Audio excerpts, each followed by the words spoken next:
주 안에서 사랑하는 성도 여러분, 오늘 저는 사랑은 여기 있으니 라는 제목으로 함께 하나님 말씀을 나누도록 하겠습니다. 여러분, 초대교회에 당시 교회를 핍박했던 황제 중에서 이 트라이안 황제라는 황제가 있습니다. 당시 이 트라이안 황제는 이 소아시아 지역을 감독하고 있었던 이 플리니라는 총독에게요, 이 기독교인을 감시하라는 명령을 내렸습니다. 그래서 당시 비두니아 총독으로 있었던 이 플리니는요, 이 기독교인들을 감시하면서 어떻게 그들이 신앙생활을 하는지를 이렇게 편지로 써서 다시 황제에게 보냈습니다. 그것이 지금도 아직까지도 남아 있는데요, 그 중에서 제가 한 대목을 지금 한번 읽어 드리도록 하겠습니다. 황제시여, 저는 그리스도인들에게 들키지 않기 위해서 제 부하 중에 몇 사람을 완전한 그리스도인으로 만들었습니다. 교회 공동체에 들어가게 해서 세례도 받게 했고, 오랫동안 그리스도인들의 일거수일투족을 면밀하게 살펴보았습니다. 부하들의 보고에 따르면 그들은 밤이건 낮이건 모일 때마다 그들의 신인 예수 그리스도를 노래한다고 합니다.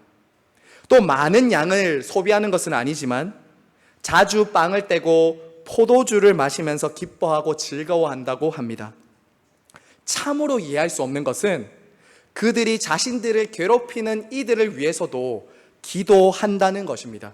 황제시여, 그들은 로마의 관리를 위해서, 그리고 황제 폐하를 위해서도 기도하고 있습니다. 무엇보다 분명한 사실은 그들이 서로 사랑하고 있다는 사실입니다. 이렇게 적어서 트라이안 황제에게 다시금 편지를 보냈습니다. 이것이 1세기 당시 믿지 않는 사람들의 눈에 비춰진 초대교회의 모습이었습니다. 그리고 이러한 편지 내용을 마치 잘 보여주는 것과도 같은 증거가 하나 나왔는데요, 그들이 핍박을 받아서 이제 지하로 카타콤이라는 곳으로 들어가게 됐는데요, 그곳의 벽에는 이런 글귀가 한 문장이 있었습니다. 이런 글귀입니다. 우리는 서로 사랑함으로 천국을 경험한다. 우리는 서로 사랑함으로 천국을 경험한다. 이 한 문장이 그 캄캄하고 습기가 가득한, 죽음의 기운이 가득한 그 지하에서 적혀져 있더라는 것이죠.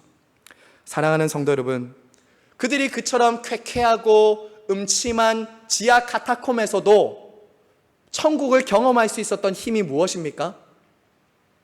사랑이었다는 것입니다. 사랑이었어요. 즉, 교회와 성도들의 가장 큰 특징이 무엇인가라고 말한다면 두말할 것도 없이 그것은 사랑이다라는 거예요. 사랑이다. 사랑하는 성도 여러분, 우리가 지금 계속해서 함께 묵상하고 있는 이 요한 일서를 썼던 이 사도 요한은요, 별명이 하나가 있습니다. 그것이 무엇이냐면 바로 사랑의 사도예요. 사랑의 사도. 그는 마치 이 별명에 걸맞는 것처럼 이 요한일서가 5장이라는 짧은 서신인데요, 사랑이라는 말을 43번이나 씁니다. 43번이나 쓴다고요. 그런데 여러분, 더 놀라운 게 무엇이냐면요, 오늘 저와 여러분이 함께 읽었던 이 4장 7절부터 21절까지 사랑이라는 단어가 몇 번 나오는지 아십니까? 무려 30번이 나옵니다. 저와 여러분이 읽었던 이 대목에서만 해도 30번이 나와요. 고린도전서 13장이 바울이 썼던 사랑장이라면 요한일서 4장은 요한이 쓴 사랑장이라고 해도 과언이 아닙니다. 하지만 성도 여러분, 우리가 기독교는 사랑의 종교이고 우리가 서로 사랑해야 된다는 것은 너무나도 잘 알지만 이 사랑이 참 쉬운 주제는 아니죠. 이 사랑이 참 쉬운 주제는 아닙니다. 왜 그럴까요? 왜냐하면 주님께서 우리에게 보여주시고 요구하시는 사랑은 이 세상의 사랑과는 다르기 때문입니다. 이 세상의 사랑과는 다르기 때문에 이 사랑이라는 주제가 참 쉽지 않은 거예요. 성도 여러분, 성경은요, 하나님의 사랑과 이 세상에 있는 사랑을 구분하기 위해서 이 사랑이라는 단어를 4가지를 쓰고 있습니다. 성경에 보시면 이 사랑이라는 단어가 우리나라 말로는 하나잖아요. 성경은 4가지 단어로 하나님의 사랑과 이 세상의 사랑을 구분합니다. 자, 여러분, 첫 번째는 이런 사랑이 있습니다. 이성이나 연인 간의 사랑인 에로스입니다. 에로스. 두 번째는요, 부모와 자식 간의 사랑인 스톨게가 있습니다. 스톨게. 세 번째는요, 친구 간의 우정을 말하는 필레오가 있습니다. 자, 여러분, 이런 모든 사랑들도 우리에게 필요하고 유익한 점들이 있습니다. 그렇지 않습니까? 에로스를 모두 다 죄악시할 수 없습니다. 연인 간의, 부부 간의 사랑이 필요합니다. 그리고 친구 간의 우정과 사랑도 이 세상을 살아갈 때 참 힘이 되고 위로가 될 때가 있지 않습니까? 그리고 부모와 자식 간의 사랑, 모성애가 없으면 자녀들은 자랄 수가 없을 것입니다. 그 외에도 나라를 사랑하는 애국심, 사람들을 사랑하는 인류애, 이런 것들이 우리 주변에 사랑이라는 이름으로 우리 주변에 많이 있습니다. 하지만 여러분, 문제는 이것입니다. 이런 본성적이며 자연적인 사랑 안에는 한계가 있고 왜곡이 그 속에 존재한다는 것이죠. 이런 자연적이고 본성적인 사랑 안에는 왜곡과 한계가 다 들어가 있다는 것이죠. 여러분, 남녀 간의 사랑이 왜곡되면 어떻게 되죠? 상대를 자기의 욕망의 도구로 이용하려고 합니다. 욕망의 도구로 이용하려고 해요. 부모와 자녀 간의 사랑도 무분별한 사랑, 과도한 기대를 통해서 자식들을 오히려 망쳐놓는 그런 상황도 우리가 많이 보지 않습니까? 그리고 여러분, 친구 간의 우정, 친구 간의 사랑은 또 때로는 어떻게 왜곡됩니까? 그 우정과 사랑 밖에 있는 사람에 대한 차별과 무시, 배타적인 태도로 나타날 때도 있습니다. 그렇지 않습니까? 자, 사랑하는 여러분, 왜 이 세상의 사랑에 이런 왜곡과 한계가 존재하게 된 것일까요? 왜 이런 왜곡과 한계가 이 세상의 사랑 안에 존재하게 됐죠? 지난주에 우리가 봤습니다. 지난주에 보았듯이 이 세상의 모든 그런 사랑들 안에는 그 중심에 자기 사랑이 있기 때문이에요. 죄로 인해 타락한 모든 사람들 마음 안에는 이 자기 사랑이라는 것에서 연장선에서 나오는 사랑을 하기 때문에 그 사랑 안에는 한계와 왜곡이 존재한다라는 것이죠. 사랑하는 여러분, 그래서 다시 한 번 더 강조하지만 자연적이며 본성적인 사랑 안에는 한계가 있습니다. 한계가 있어요. 결코 자기 자신도 다른 사람도 온전히 만족시켜주거나 충족시켜줄 수 없다고요. 그래서 여러분, 그래서 이 사랑들은 올바른 방향을 가지고 계속 유지되기 위해서는 무언가의 도움이 필요합니다. 무언가의 도움이 필요해요. 이 사랑들이 올바른 방향을 가지고 끝까지 사랑을 유지하기 위해서는 네 번째 사랑, 다른 사랑, 이 본성적이고 자연적인 사랑이 아닌 초자연적인 사랑이 필요하더라라는 것이죠. 그 네 번째 사랑이 무엇이냐? 따라서 한번 하실까요? 아가페의 사랑. 아가페의 사랑. 사랑하는 여러분, 성경과 복음이 우리와 이 세상을 향해서 거듭 강조하고 외치는 것은 이것입니다. 하나님은 사랑이시라. 하나님은 사랑이시라. 여러분, 오늘 말씀 8절과 16절에서 사도 요한은 두 번이나 이렇게 강조하죠. 하나님은 사랑이시라. 하나님은 사랑이시라. 요한은 지금 이렇게 말하지 않습니다. 하나님은 사랑하신다라고 말하지 않습니다. 사랑이시다라고 말해요. 이것은 하나님의 존재를 말하는 거예요. 존재. 행위 이전에 그분은 존재와 성품과 그 자체가 본성이 사랑이시라는 거예요. 하나님의 모든 행동은 그분의 사랑에서부터 흘러나오는 거예요. 여러분, 그래서 우리가 이것을 기억해야 됩니다. 사랑이 하나님을 정의하고 설명하는 것이 아니라 하나님이 사랑을 정의하고 설명하는 것입니다. 우리가 생각하는 사랑이 하나님을 정의하는 것이 아니라 하나님이 사랑이 무엇인지 우리에게 보여주시고 설명할 수 있다고요. 자, 그런 의미에서 여러분, 삼위일체 하나님은 신학적인 용어일 뿐만 아니라 관계적인 용어입니다. 관계적인 용어. 하나님이 삼위일체로 존재하신다는 것은 신학적인 용어가 아니라 관계적인 용어라고요. 삼위일체 하나님은 사랑으로 존재하십니다. 삼위일체 하나님은 사랑으로 존재하세요. 성부 하나님과 성자 예수님과 성령 하나님은 영원 전부터 사랑으로 일체를 이루고 계십니다. 성부는 성자를 사랑하시고요, 성자는 성부와 성령을 사랑하시고, 성령은 성부와 성자를 이어주는 끈이 되시고, 모든 사랑을 하나로 만들어주는 그 존재가 바로 성령 하나님의 사랑인 거죠. 여러분, 그런데요, 그 완전한 삼위일체 하나님의 사랑이 그분들 안에서만 누리고 거기에만 머물러 있었던 것이 아니라 이 세상으로 우리에게 나타났다고요. 우리에게 흘러 넘쳐서 나타났다고요. 그게 두 가지입니다. 창조와 구원입니다. 하나님의 사랑이 이 세상에 어떻게 나타났냐? 창조와 구원을 통해서 우리에게 나타난 것이죠. 자, 사랑하는 여러분, 그래서 기독교의 심장과도 같은 진리가 있다면 그것은 거듭 강조하지만 바로 하나님은 사랑이시다입니다. 하나님은 사랑이시다라는 것은 기독교의 심장과도 같은 진리예요. 이 한 문장 안에서요, 이 한 문장 안에서 하나님이 누구신지, 하나님이 우리를 위해서 어떤 일을 하셨는지, 그리고 우리는 누구인지, 우리는 어떻게 살아가야 되는지가 하나님은 사랑이시다라는 이 문장 하나에 다 들어가 있다고요. 다 들어가 있습니다. 사랑하는 여러분, 그런데요, 이 사랑의 하나님을 오해하는 사람들도 우리 안에 있을 수 있습니다. 오늘날 사랑의 하나님을 어떤 사람들이 이렇게 오해를 합니다. 어떻게 오해하죠? 여러분은 하나님을 어떻게 대하고 생각하고 계십니까? 여러분은 하나님 하면 어떤 이미지가 제일 먼저 떠오르세요?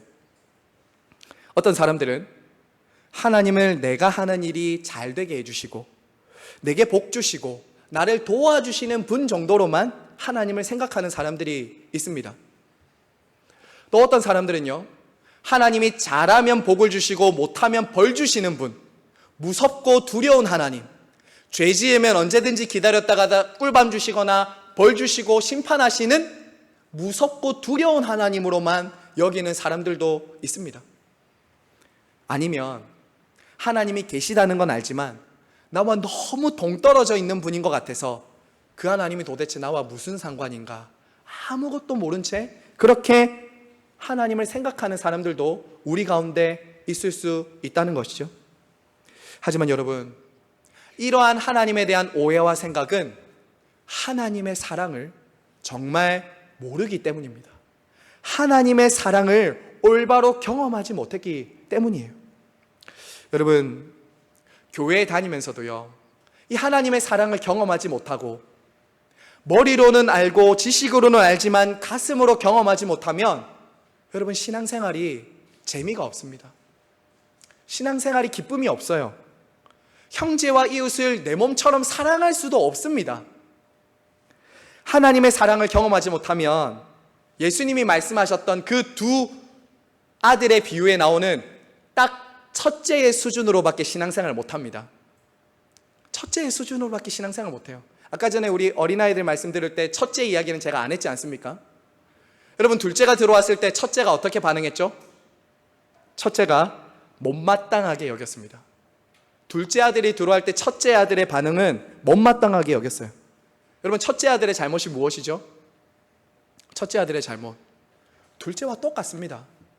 둘째는 대놓고 아버지를 아버지로 인정하지 않으려고 했다면, 첫째는 집 안에 있으면서 한 번도 아버지를 아버지로 인정하지 않았다는 거예요. 여러분, 누가복음 15장 거기 두 아들의 비유에 보면요, 원문으로는 한 번도 아버지라고 말하지 않습니다. 한글 번역으로는 아버지라고 두 번 번역하는데요, 원문에는 아버지라는 말이 없습니다. 다 당신을, 집안에 있으면서도 아버지를 아버지로 인정하지 않았다는 거예요. 내가 착하게 살고 열심히 노력하면 아버지로부터 사랑과 복을 받겠지 라는 생각을 가지고 열심히 일하고 있으니까 그 속에 뭐가 있습니까? 섭섭함과 서운함이 생기는 것이죠. 잘해야 복 받고 못하면 벌 받을 것 같으니까 신앙생활을 하면 할수록 힘든 것입니다. 힘든 것이. 또 나보다 못하는 사람을 보면 은근히 무시하고 정죄하고 판단하려 들기도 하는 것이죠. 왜 이런 일들이 교회 안에도 있는 것입니까? 하나님의 사랑을 하나님의 사랑을 정말 모르기 때문입니다. 모르기 때문이에요. 그래서 오늘 8절 말씀도 이렇게 말합니다. 8절 한번 보십시오. 사랑하지 아니하는 자는 하나님을 알지 못하나니 이는 하나님은 사랑이심이니라. 성도 여러분, 그래서 우리가 진짜 신앙생활의 맛을 알고 기쁨을 알고 행복을 알기 원한다면 하나님의 사랑을 경험해야 됩니다. 하나님의 사랑을 만나야 한다고요. 요한은 지금 이 사랑을 구원의 표지라고 말하는 거예요. 구원의 표지. 너희들이 구원받았다면, 너희들이 정말 하나님을 안다면, 너희들이 하나님의 자녀들이라면 너희들 안에 가장 분명하게 나타나는 증거와 표지는 사랑이다. 그런데 만약 너희들이 사랑하지 않는다면 너희들은 하나님을 알지도 못할 뿐만 아니라 너희들은 하나님의 자녀들이 아니다라는 것이죠. 주 안에서 사랑하는 성도 여러분, 성도는 어떤 사람들입니까? 성도를 우리가 많은 다양한 말로 정의할 수 있겠지만 성도는 어떤 사람들이죠? 성도는 인생의 어느 한순간에 하나님이 사랑이시다, 하나님이 나를 사랑하신다는 것이 깨달아지고 믿어져서 그 하나님을 사랑하는 사람들이 성도 아닙니까? 그리고 그 사랑으로 이웃을 사랑하는 사람들이 성도 아닙니까? 여러분은 하나님이 사랑이시다라는 것을 정말 알고 계십니까? 자, 그러면요, 여러분,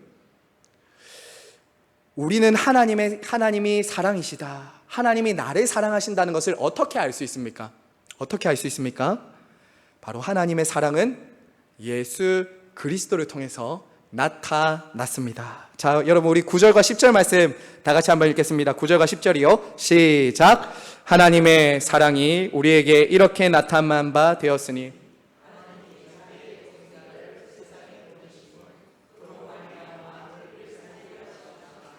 사랑은 여기 있으니 우리가 하나님을 사랑한 것이 아니요 하나님이 우리를 사랑하사 우리 죄를 속하기 위하여 화목 제물로 그 아들을 보내셨음이라. 자, 여러분, 요한은 먼저 우리에게 이렇게 말합니다. 하나님의 사랑이 우리에게 먼저 나타난 바 되었다. 나타난 바 되었다라고 말해요. 하나님은 우리에게 말로만 사랑한다, 감정적으로만 사랑해라고 마음속에 담아두신 것이 아니라 어떻게 했다고요?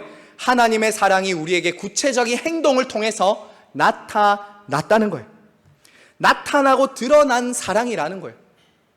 여러분, 표현되지 않고 드러나지 않은 사랑은 진정한 사랑이 아니기 때문입니다. 표현되고 드러나지 않은 사랑은 진정한 사랑이 아니에요. 여러분, 저도 고향이 부산이지만요, 경상도 남자들의 대명사가 뭡니까? 무뚝뚝함이죠. 무뚝뚝함입니다. 늘 하는 말이 뭐 꼭 말해야 아나, 아는, 자자, 밥 묻나, 이 세 문장이면 끝이죠. 하루 대화가. 야, 꼭 말을 해야 합니까? 뭐 표현해야 합니까? 뭐 보여줘야 하나? 이렇게 생각을 하시는데요, 아닙니다, 여러분. 아닙니다. 사랑은 드러내고 표현하고 나타내야 되는 거예요. 구체적으로 행위로 드러나는 것이 사랑이다라는 거예요. 사랑이에요. 여러분, 그러면 하나님의 사랑이 우리에게 어떻게 나타났습니까?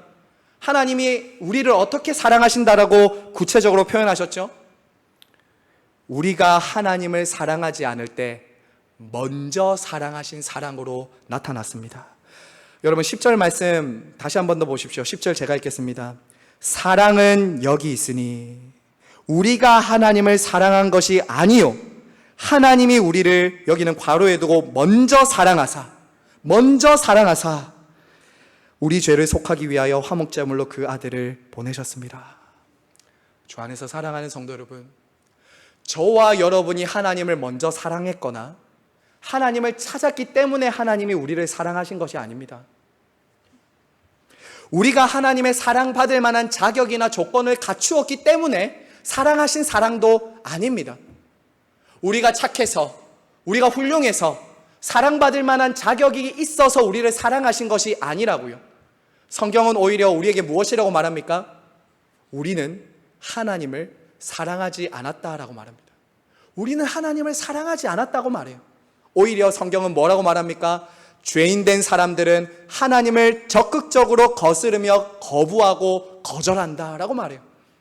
거절한다라고 말해요. 하지만 여러분, 하나님은 우리가 그처럼 하나님과 원수가 되어서 하나님을 대적하고 불순종할 때, 그분을 사랑하지 않을 때 먼저 사랑하셨다라는 거예요. 먼저 사랑하셨다는 거예요. 너무나도 놀랍지 않습니까? 너무나도 놀랍지 않아요? 사랑하는 성도 여러분, 하나님은 우리를 그렇게 사랑하셨다고요. 하지만 여러분, 이 세상의 사랑은 어떻습니까? 누가 나를 먼저 사랑해 주거나 사랑받을 만한 사람을 사랑합니다. 그렇죠? 그 사람이 내 마음에 들거나 내 마음이 움직이면 그 사람을 사랑합니다. 그래서 여러분, 이 세상 사람들은 어떻게 하죠? 사람들로부터 끊임없이 인정과 그 사랑을 받기 위해서 무언가 끊임없이 성과를 내야 됩니다. 저와 여러분이 살아가는 이 세상은 사람들로부터 인정이나 사랑을 받기 위해서는 자격과 조건을 갖추어야 되기 때문에 끊임없이 성과를 내야 된다고요.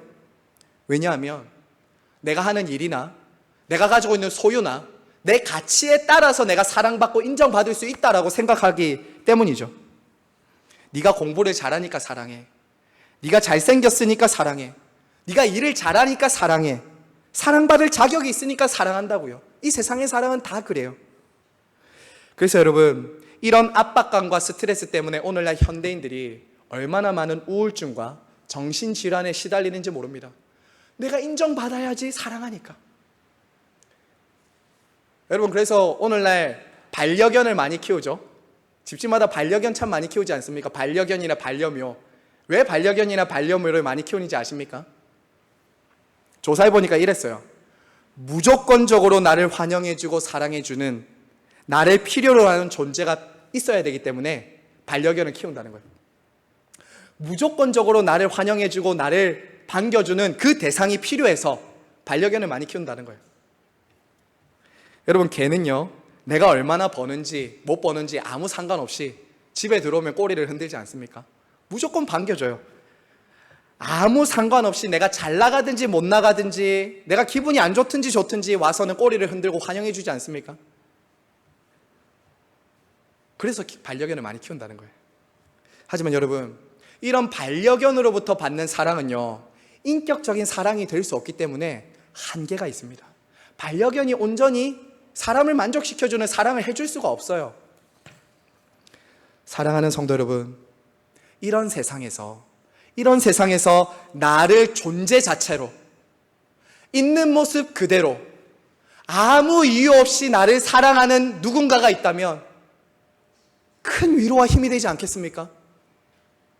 모두가 조건과 가치를 따라서 그것을 매겨서 인정하고 사랑해주는 이 세상 가운데서 아무 이유 없이 조건 없이 나를 있는 모습 그대로 끝까지 사랑해줄 수 있는 누군가가 있다면 힘이 되지 않겠습니까?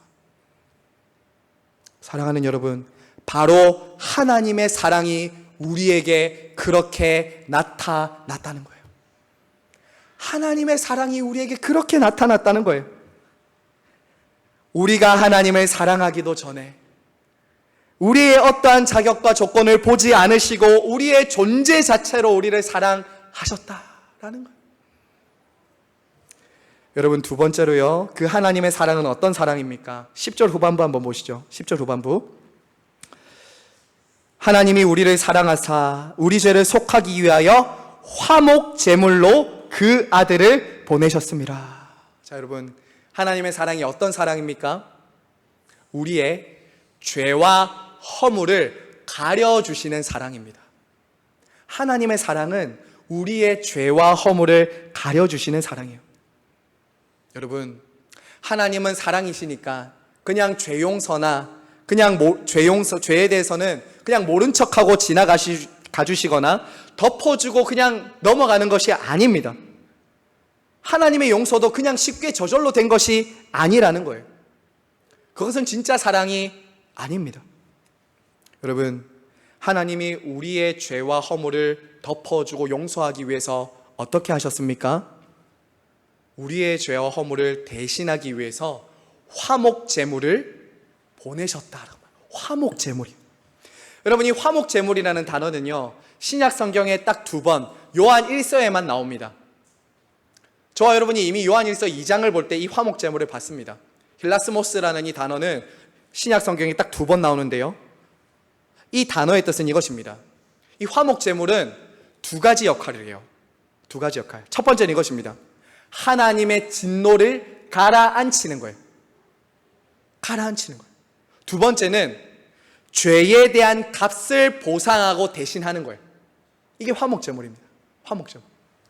하나님의 진노를 누그러뜨리고 죄에 대한 보상과 값을 치르는 거죠.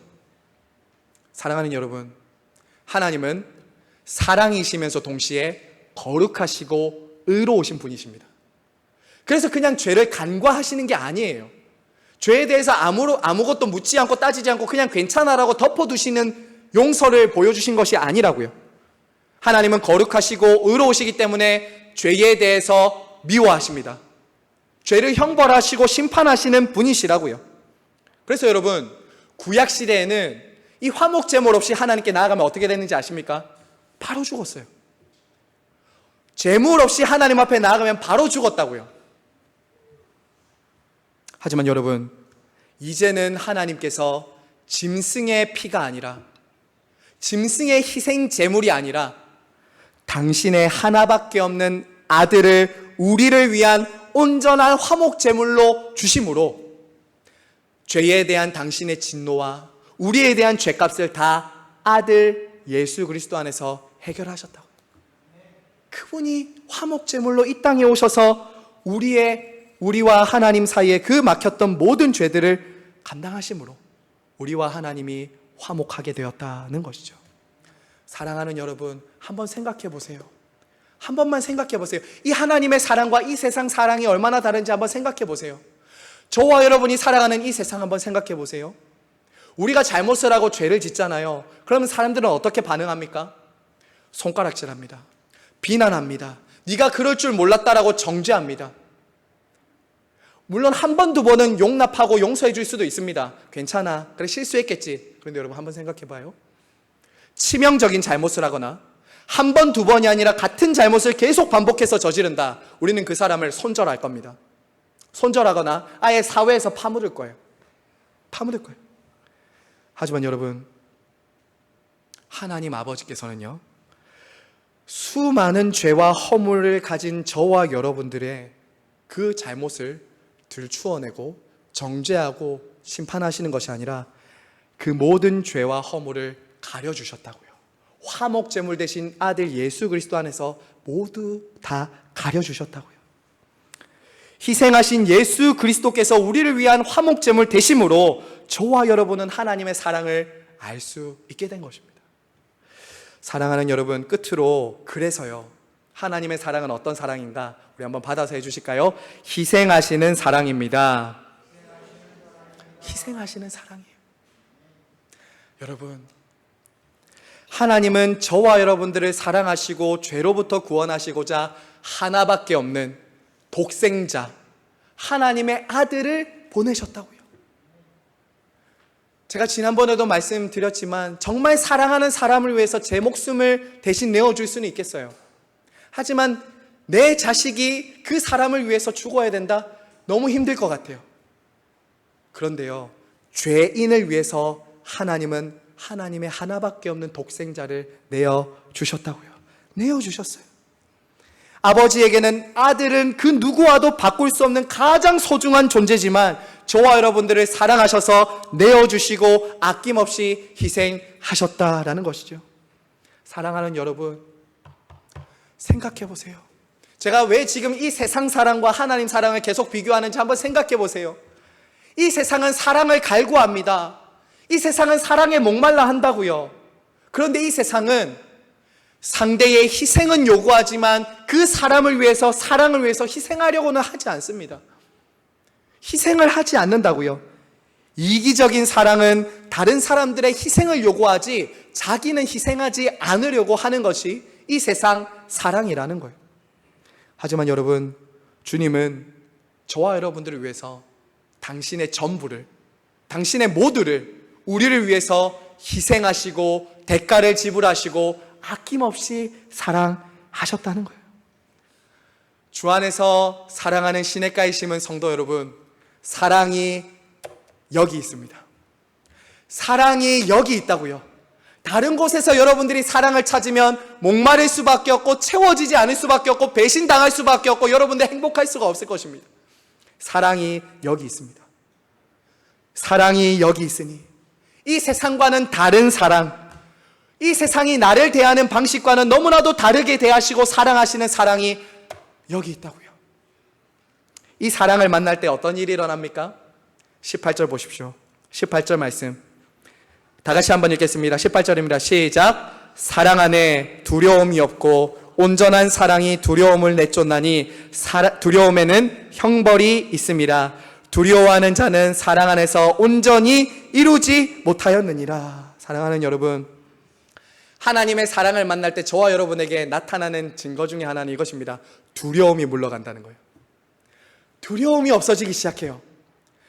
여러분, 왜 사람들이요 하나님과 사람들 앞에 서는 것을 두려워하는지 아십니까? 왜 사람들 안에 두려움이 있을까요? 내 있는 모습 그대로 내 마음과 생각과 욕망을 다 보여주면 나를 사랑할 사람이 누가 있겠는가? 감추면서 살고 싶은 것이죠. 두려운 거예요. 내 있는 모습 그대로 누군가 나를 알게 된다면 정죄하고 나를 떠나지 않을까? 두려움이 있는 거예요. 내 진짜 모습을 안다면 나를 사랑할까? 저 사람이 받아줄까? 이런 두려움이 다 있거든요. 여러분, 여러분의 모든 것을 다 알면서도, 여러분의 생각과 마음과 욕망과 죄와 허물을 다 알면서도 끝까지 사랑하는 사람 여러분 주변에 과연 있을까요? 정말 여러분 주변에 그런 사람이 있습니까? 그래서 사람들은 어떻게 합니까? 끊임없이 남에게 자신의 참모습을 가리고 가면 쓰고 살아갑니다. 적당히 가면 쓰고 살아가요. 왜요? 두려우니까요. 두려워요. 나를 떠날까봐, 나를 싫어할까봐, 나를 무시할까봐 다 가면을 써요.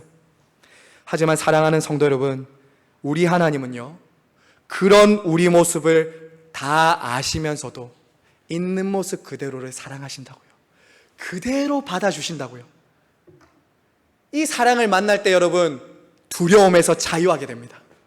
두려움에서 자유하게 돼요. 제가 오늘 이 요한일서 4장 10절은 제가 예수님 만났을 때 하나님이 주셨던 말씀이거든요. 제가 이 말씀을 여러분과 나누는 게 얼마나 감사한지 모릅니다. 저는 사랑의 하나님을 만나기 전에 참 두려움이 많은 사람이었습니다. 하나님 앞에 나가는 게 무서웠어요. 하나님은 그냥 나를 벌 주시는 하나님, 나를 그냥 무섭게 대하시는 하나님, 그렇게 저도 여겼다고요. 사랑의 하나님을 만나기 전까지 늘 두렵고 죄책감과 죄의식에 사로잡 앞에서 살아갔었습니다.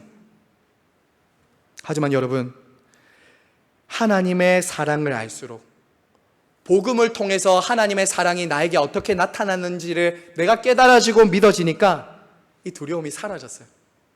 하나님 앞에 때로는 담대하게, 때로는 뻔뻔하게 나를 사랑하시는 그 아버지의 품으로 언제든지 나아갈 수 있음에 얼마나 감사한지 몰라요.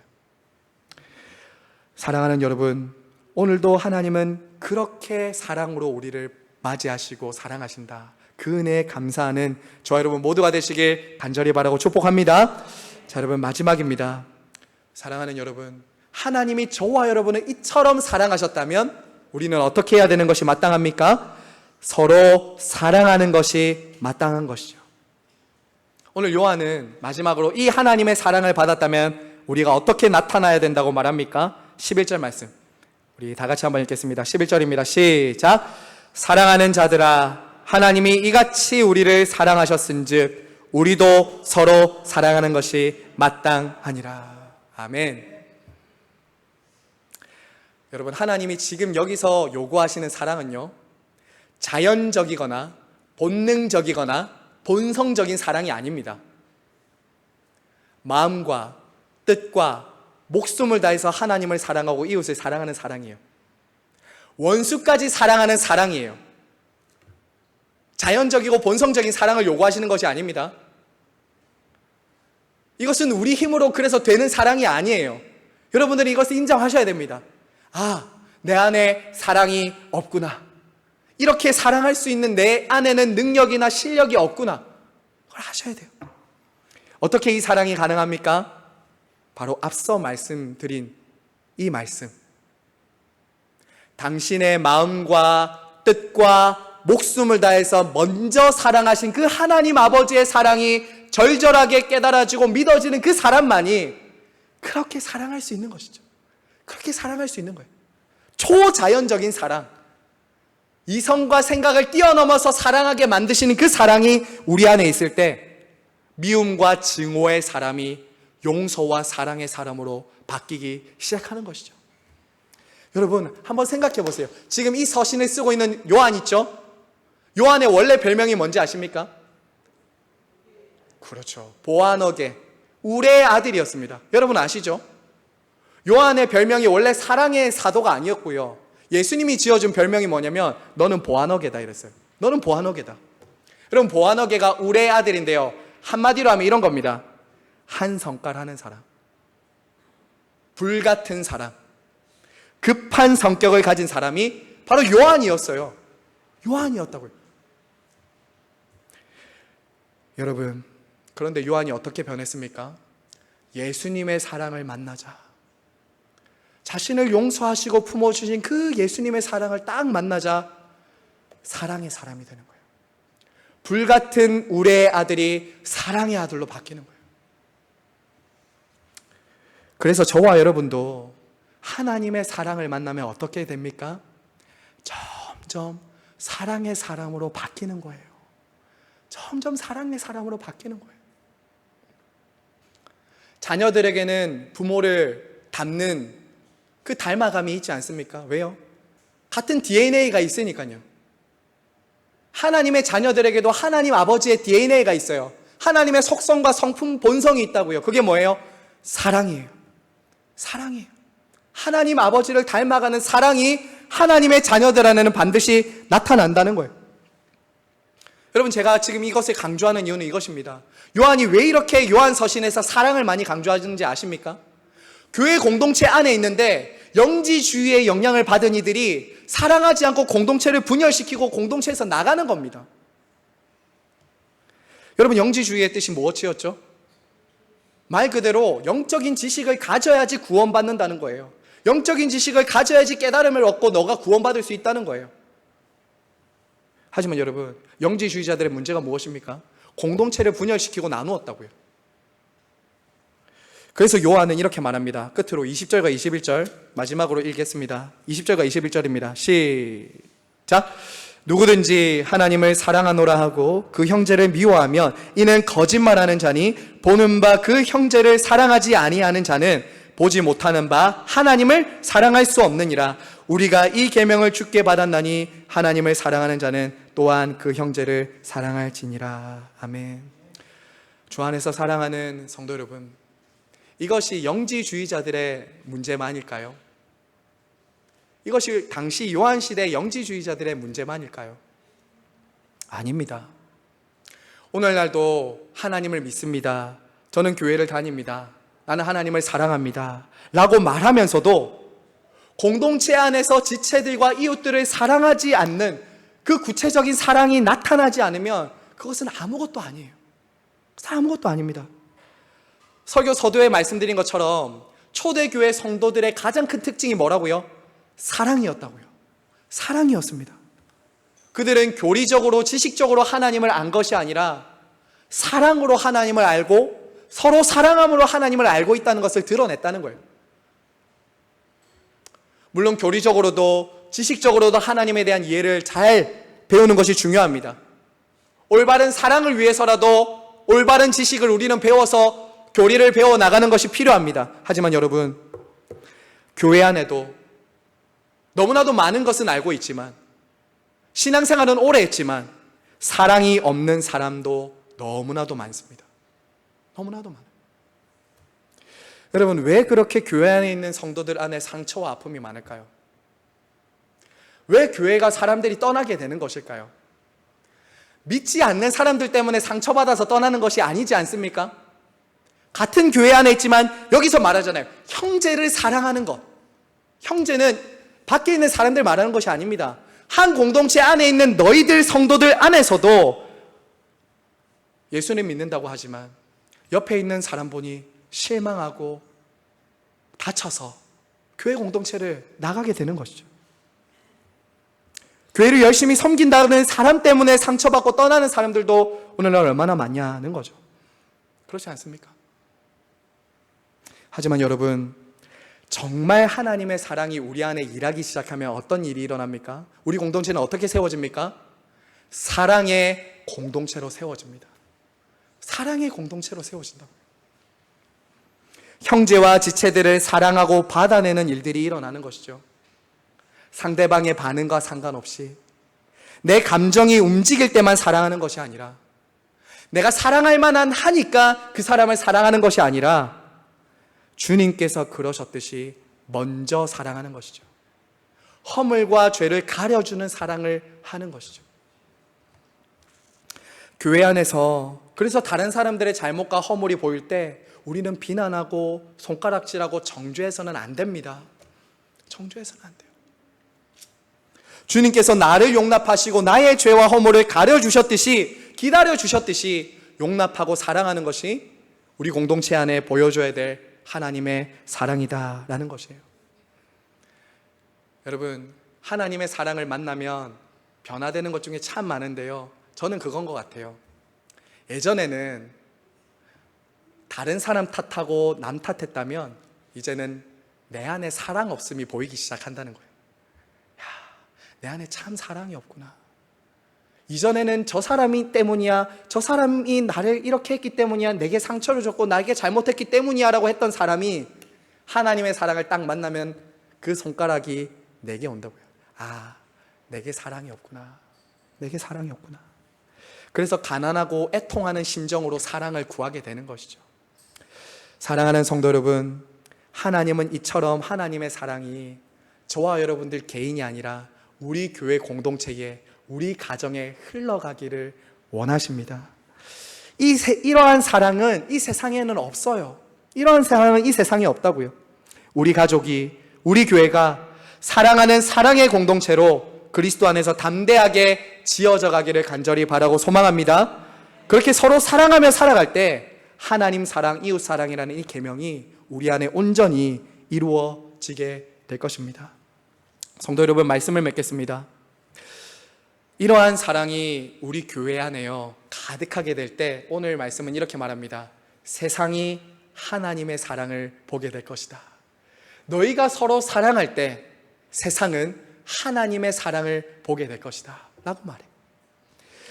오늘 말씀 앞에서 저와 여러분이 이 하나님의 사랑으로 다시 돌아가길 원합니다. 저와 여러분이 하나님의 사랑으로 돌아가길 원해요.